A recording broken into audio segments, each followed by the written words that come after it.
In InDesign, in a document, you can jump to another page using layout, go to page, and then you type the page number that you want to go to, 35. That's very simple, but it's a bit too simple because it works only in the active document. So, for example, if you're working in a book and I now want to go to page, let's say 55, I have to open this document and then invoke the go-to page.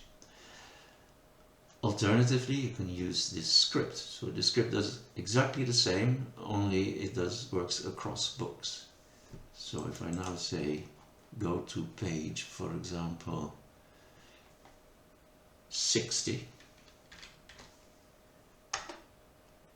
it opens the document that contains page 60 and it activates page 60. A slight improvement over InDesign's native function.